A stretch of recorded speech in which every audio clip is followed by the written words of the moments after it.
suka takut kenanya ginjal, Anda sedih kenanya paru-paru. Mereka sudah memetakan dengan sangat baik. Sebenarnya peta-peta sejenis ini banyak sekali di Google. Anda bisa di Google tentang kalau stres kenanya apa, kalau tersinggung kenanya apa, dan seterusnya. Seperti itu. Nah, artinya bahwa emosi kita mempengaruhi fisik. Oke. Nah, jadi boleh dibilang sebelum sakit kita di fisik kita kena, biasanya yang kena emosi dulu. Nah, sebelum emosi kena, energi kita kena. Jadi awalnya adalah energi yang terganggu, muncul emosi yang terganggu, muncul fisik yang terganggu. Seperti itu. Nah, seringkali kita datang ketika fisik kita sudah terganggu, kita ke dokter, ini kenapa ya? Dicari di MRI dan sebagainya, nggak ketemu. Dan akhirnya kita biasanya diarahkan ke psikiater atau psikolog. Kali terus, nggak ketemu juga, gitu ya. Nah, ketika kita nggak ketemu di situ, biasanya kita bingung, ini kenapa? Akhirnya pergi ke dukun. Nah, dukun ini disebut energetic healing. Ini kata-kata dukun agak-agak sensitif hari ini ya, gitu ya. Nah, maksudnya begini, energetic healing itu seperti akupuntur, ya, reiki dan sebagainya, seperti itu. Bukannya dukun-dukun seperti itu. Tapi Bapak Ibu, ini menarik sekali Bapak. Ketika Anda pergi dukun suruh mandi kembang, katanya mistik. Tapi kalau Anda ke spa mandi kembang, itu relaksasi. Oke, jadi energi terganggu, kemudian emosi terganggu, baru fisik terganggu. Kita biasanya beresinnya ketika fisik terganggu. Oke. Nah, yang menarik ini paling menarik menurut saya. Nah, ketika ada orang yang suka marah, orang itu suka cemas, bimbang, peragu dan sebagainya, kita itu sering mengatakan bahwa dia mempunyai sifat seperti itu. Bapak Ibu, itu bukan sifat, itu adalah emosi. Itu adalah apa? Emosi. Emosi yang terjebak di dalam tubuh, dia membajak diri kita untuk melakukan hal itu terus-terusan. Biasanya ketika kita dewasa, kita itu memiliki 2-3 emosi dasar yang membajak diri kita. Maka itu karena dia seringkali terbajak oleh emosi tersebut, kita mengatakan dia sifatnya seperti itu. Contoh, ada seorang anak, waktu kecil dibentak, ketakutan dia. Saking ketakutan, emosinya ini nggak lepas, nempel di dalam dirinya. Kemudian dia berpikir tentang, aduh dunia ini nggak aman ya. Setiap orang kelihatannya jahat ya. Otomatis apa yang terjadi? Dia takutan. Keluar takut, keluar negeri takut, investasi takut, apa takut. Maka kemudian nasibnya juga berubah. Maka itu saya sering kali mengatakan pada orang tua, bahwa banyak sekali orang tua menghabiskan uang, bahkan sampai miliaran, untuk mendidik anaknya, menyekolahkan anaknya, ke luar negeri atau apapun untuk menjadi sukses. Tentu ini sesuatu yang baik, saya tidak meragukan sama sekali hal ini. Tapi kita seringkali lupa bahwa yang membelokkan nasib kita itu bukan ilmu-ilmu yang kita miliki, tapi trauma-trauma yang ada, yang mengendap dalam diri kita. Hampir semua orang dewasa tahu, kalau saya mau sukses, saya harus begini. Tahu cara-caranya, tahu step-stepnya. Tapi untuk melepaskan diri, untuk melangkah ke sana, itu ada ketakutan, ada keraguan, bimbang. Itulah yang biasanya tercipta karena trauma. Nah, ngomong-ngomong soal trauma, jangan berpikir bahwa trauma itu sesuatu yang besar, pernah kecelakaan, pernah jatuh, dan sebagainya. Nggak selalu seperti itu. Trauma itu bisa hal yang sangat kecil, tapi bisa membelokkan nasib. Contoh, saya nih, SD, duduk paling belakang, ya kan? Memang biarkan yang hebat-hebat di depan, saya itu kan mengalah, duduk di belakang. Kemudian, suatu hari Bapak Ibu, teman yang di depan itu yang paling pintar, sebentar angkat tangan Bapak Ibu. Gurunya baru tanya, siapa penemu? Saya bu, gitu. Langsung begitu. Nah, teman saya itu Bapak Ibu, di sebelah saya, jabel saya, dia ngomongin yang di depan, sok pintar, biar dikenal guru, biar nilainya bagus, seperti itu Bapak Ibu. Ya kan? Dia nggak ngomongin saya, dia ngomongin orang lain, tapi itu nempel di dalam diri saya. Nah, ketika guru itu menerangkan sesuatu, saya tidak mengerti, saya mau angkat tangan, jadi saya takut. Ya kan? Nah, ketika saya naik SMP, waktu SMP, teman saya ini sudah nggak bersama saya. Nah, ketika itu, saya masih mau angkat tangan. Otomatis dong nilai saya jadi jelek. Karena saya nggak ngerti pelajaran, saya itu diri saya. Akhirnya diri saya seperti itu. Nah, inilah trauma yang kita nggak sadari. Dan dalam kehidupan kita itu kan begitu banyak hal-hal yang kita nggak sadari kehidupan kita. So, itulah yang saya katakan bahwa emosi yang terjebak ini kalau nggak diberesin setiap harinya, poin apa yang terjadi ketika dia terus berusaha, dia akan mengendalikan diri. Bukan itu, saya tadi bilang banyak pengemudinya, bukan atau Grab saya lupa. Itu kita lagi ngobrol di belakang sama temennya. Saya ngobrol sama teman saya, ngobrol tentang bisnis.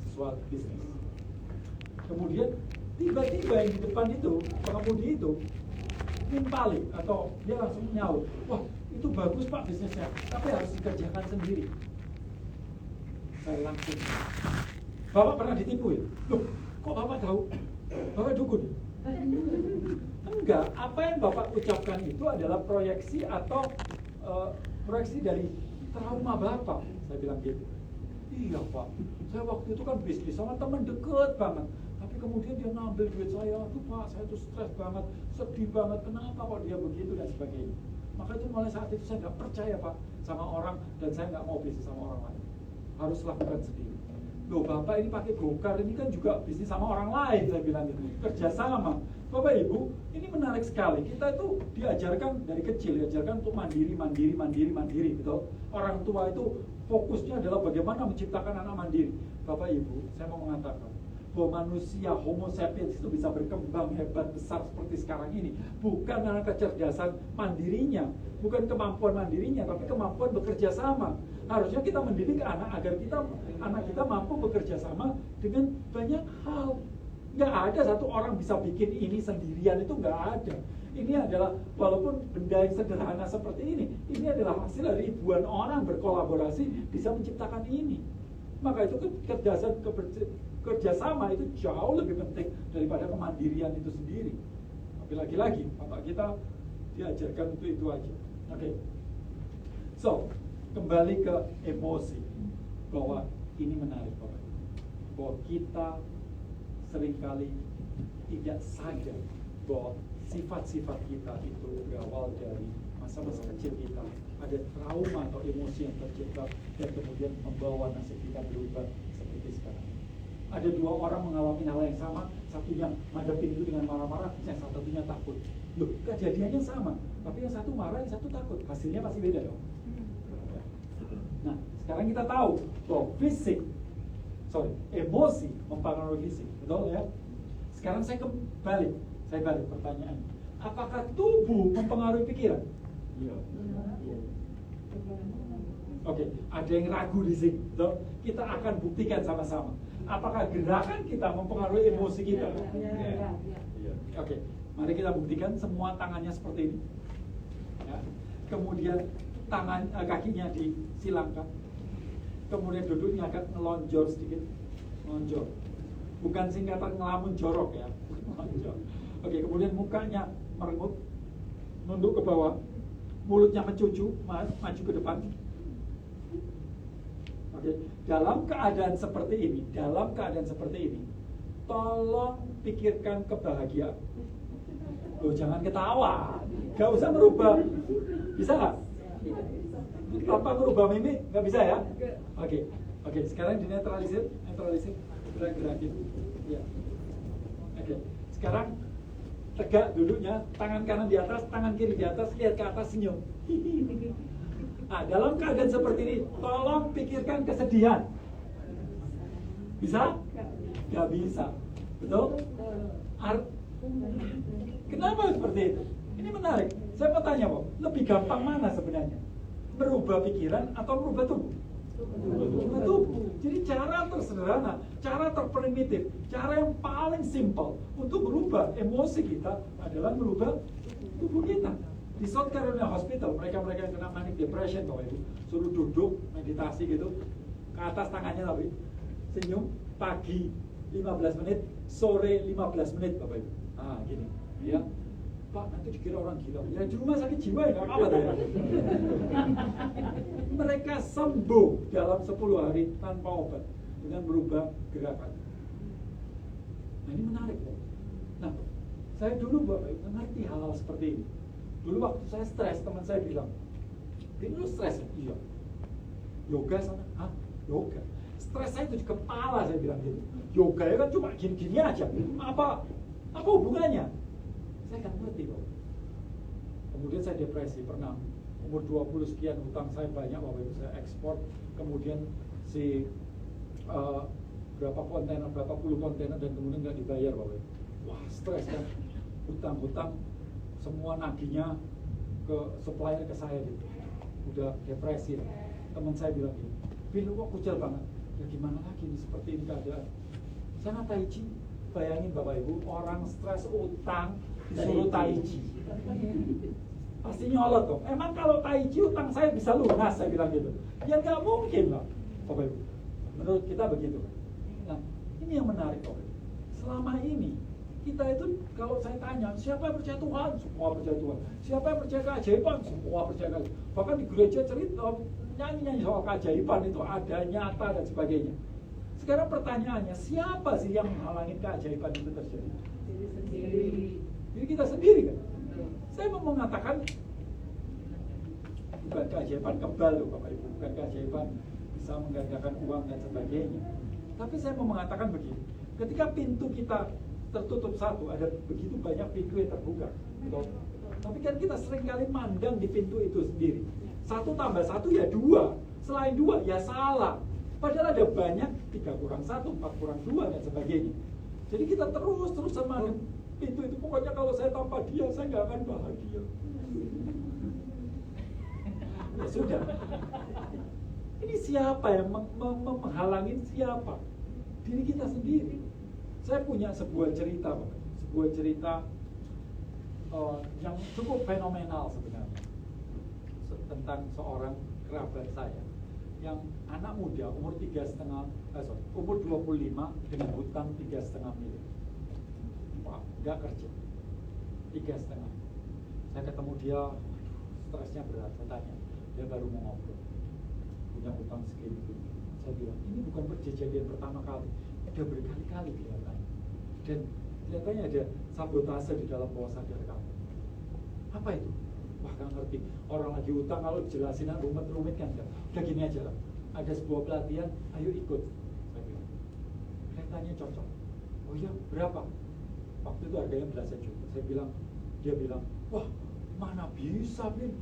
Uang aja gak ada, gimana udah suruh ikutin pelatihan seperti itu?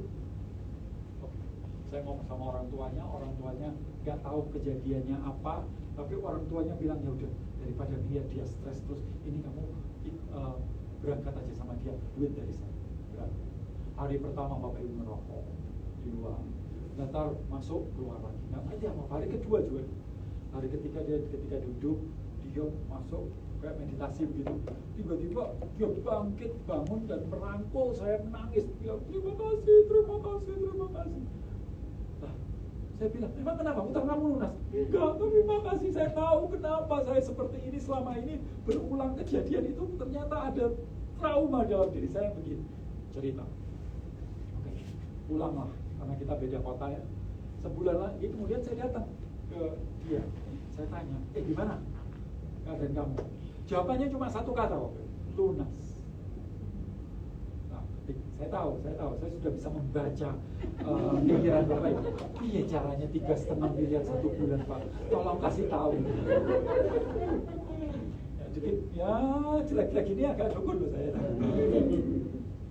Nah, apa yang saya mau bilang begini Bapak Ibu, bahwa cara di luar itu banyak Bapak Ibu. Apakah dia ngambil properti di flip, apakah dia main kripto atau main apa, itu sesuatu yang di luar ada ribuan jalan. Tapi kenapa dia bisa melihat peluang-peluang itu? Karena di dalamnya beres. Karena belum. Maka itu sekarang saya tahu, oh kenapa orang suruh tai chi, kenapa yoga. Karena stres itu bukan di kepala loh. Stres itu di sistem syaraf kita.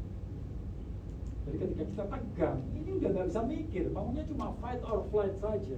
Maka itu kemudian saya mengajar Buteyko, karena cara untuk membuat si saraf kita dari tegang menjadi relax, salah satu yang paling gampang Anda bisa lakukan dimanapun adalah dengan nafas.